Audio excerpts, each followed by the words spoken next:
going to speak a little bit slower because the translation wants me to slow down a little bit, so that's why you think, why am I speaking so slow?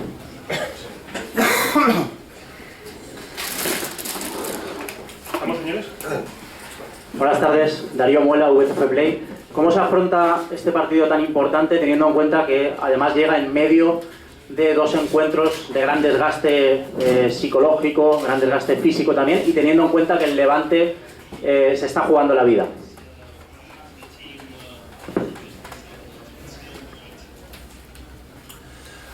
We approach the game as a game like we would any other that we have to win.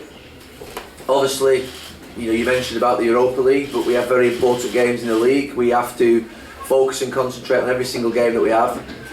We have obviously many players available now to be able to compete. Pardon? ¿Problema?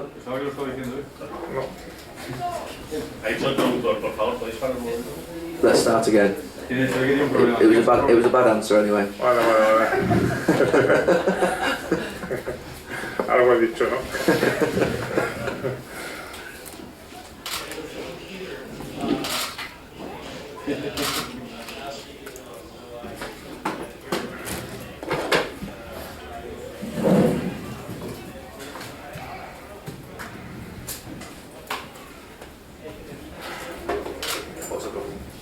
Técnica. You couldn't hear me, or? Yes.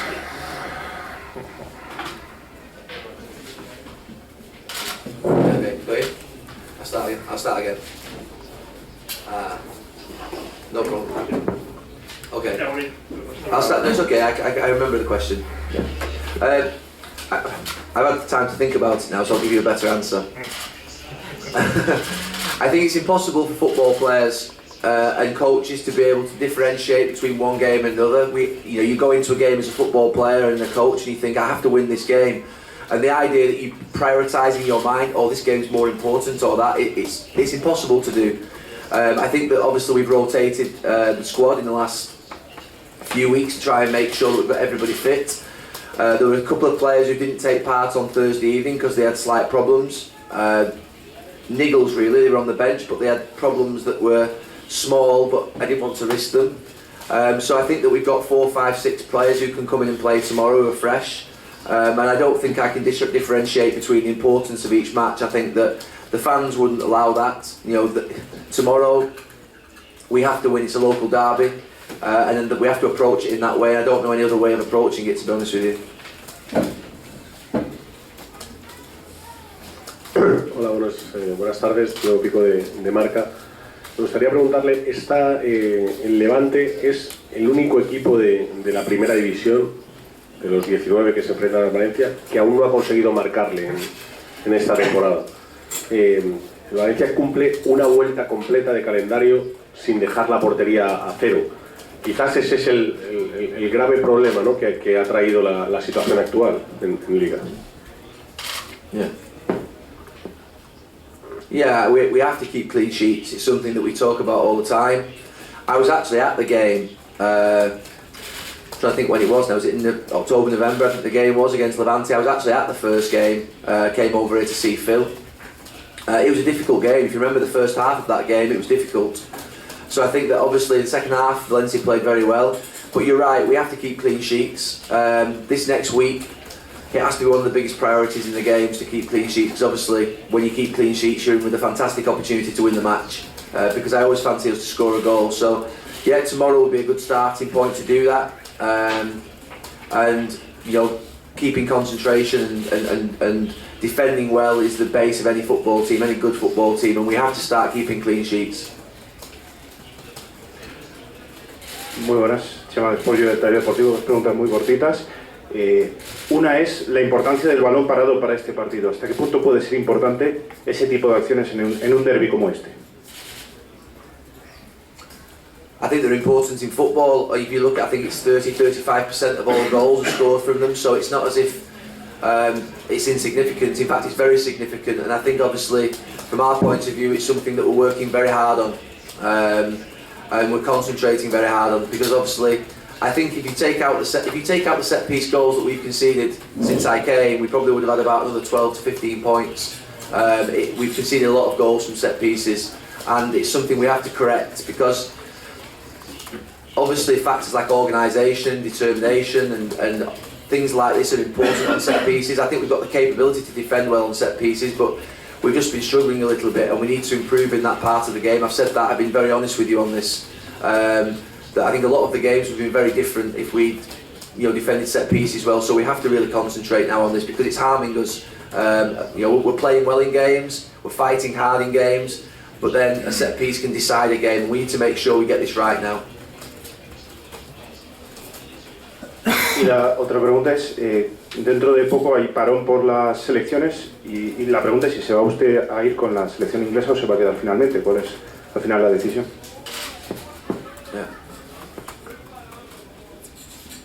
Yeah, I mean the agreement that I had when I came that I would go. We've been obviously looking at this over the last 2 weeks in planning between us as the coaches, coaching staff.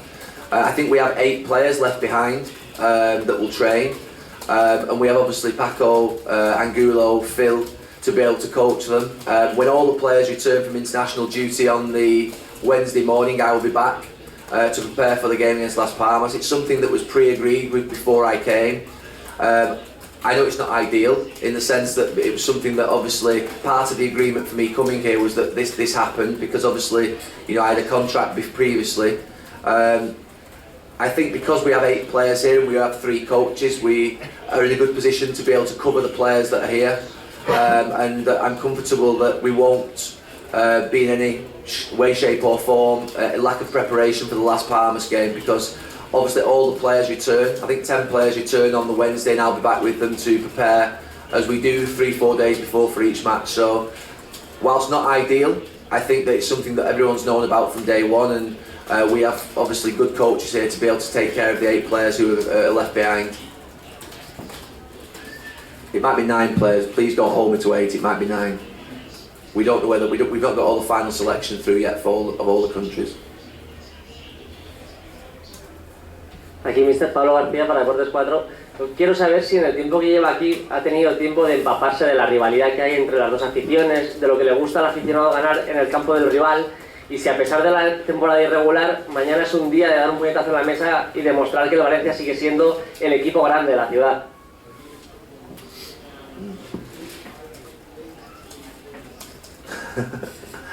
I'm very aware of the rivalry. Like I said, I came to the first game between the clubs this season, and obviously watched the build up to the game and understood the pressure on the game because of the local rivalry, and understand the synergy in the city between the 2 clubs.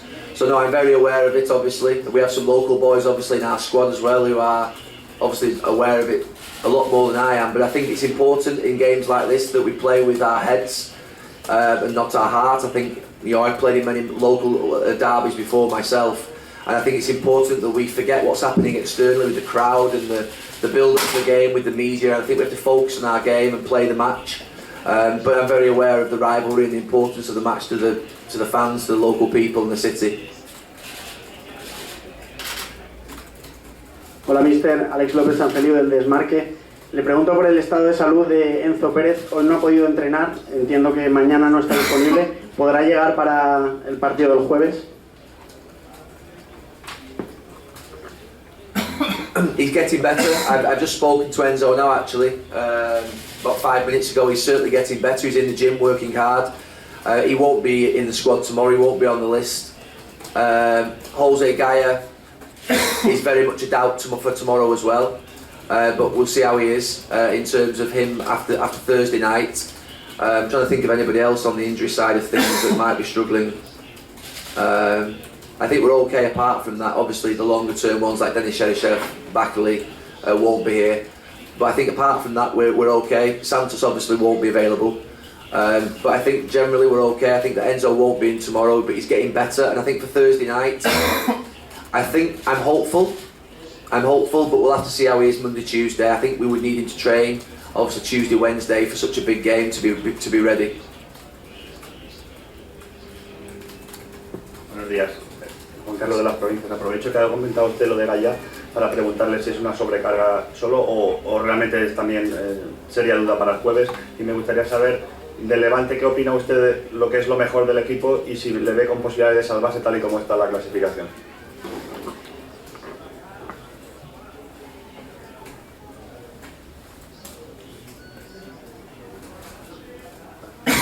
I think in terms of Jose, obviously he's had this sort of problem that's been managed now for the last couple of months. And against Bilbao on Thursday night, you know, in the game, obviously it was very difficult conditions. It's actually a problem that I've had myself during my career, so I'm very aware of it, and it just needs careful management. You know, he trained this morning, he's not got a problem, but it's just a case of managing the situation. Yes, he'll be fine for Thursday evening against Bilbao. In terms of Levante, I think they have obviously some very direct players up front, the two centre forwards, the left-sided player is strong, cuts in his right foot. But I think that from our point of view, we've done a very detailed video this morning with the players in terms of the strengths and weaknesses. I don't want to go into too much detail of what they are, you know, but we're comfortable that it's the same in every single game. Every team has some strengths, and we have to deal with those tomorrow and exploit the weaknesses that they have. And in terms of Levante, obviously, from my point of view, it's not in our control. All we can do is play against them tomorrow, and whether they stay up or not is in their control and what they do for the remaining part of the season. But we've got to focus on Valencia and do everything we can to win the match tomorrow and not worry about our opponents and what situation they're in. Hola, buenos días, Gary. Ignacio de Diario de Mestalla. El último partido en Mestalla hubo una acción polémica que derribaron a Feguli dentro del área. Usted protestó mucho desde el banquillo, no sé si se acuerda de la acción. Usted protestó mucho desde el banquillo, pero en el campo ningún jugador protestó. También contra el Athletic de Bilbao, por lo menos en la televisión, la sensación que da es que la falta que le hace Gaya a Raúl García no existe. Y tampoco se ve que nadie proteste, ni en el momento de la falta, ni después cuando marcan el gol. No sé si el no protestarle al árbitro es una consigna de usted. Gracias. No. I think we have a well-behaved bunch of players. That's one thing. What I would say in the Soso Figuli incident versus Atletico Madrid. Obviously, we have people watching up in the stand. The message came down that it wasn't actually a penalty to me. So maybe the players on that particular incident had a better view than I did. At the time, I just thought it looked like a tackle from the wrong angle. It looked like a tackle from the back, and it looked like to me it was a penalty. But I actually got told by our analysts and coaches up in the stand that it wasn't a penalty, that it was a fair tackle. And I actually said sorry to the fourth official. I said, you know, sorry, I've just been told it's not a free kick. So I think that we are an honest bunch of people. I think against Bilbao, I said very, very strongly that it was a penalty against Andre Gomez, and the handball was also a penalty for me. But I think overall that, you know, you can argue against decisions when they go for you and don't go for you. But from my point of view, you're never going to change the referee's mind. And the foul, the conditions in Bilbao on Thursday night. Yes, in Spain you can change the... You can change the referee's mind? No, not that decision, but the next decision maybe. Well, you're telling me something. You're telling me something that I don't want to get involved in. From my point of view, of course, I appeal for decisions, and I think my players appeal for decisions when they feel as though it's a penalty. But maybe on the Soso Figuli one, they knew that it wasn't a penalty because I was told after it wasn't. In terms of Thursday night, the conditions were incredible. Every tackle could have been a free kick, and the referee had such a difficult job. I don't think it's a problem this in terms of, you know, pressurising referees. I see where you're coming from, but we just got to play football well. We can't use these types of reasons or excuses as being ones that are really valid. Vale, muy bien, gracias. Okay, gracias. Ignacio, te vamos a llevar a protestarle a los árbitros. No, tú. You can see Real Madrid, Barcelona, Atlético de Madrid. Every decision, they have 10 players with the referee saying, and that finally affects. I think.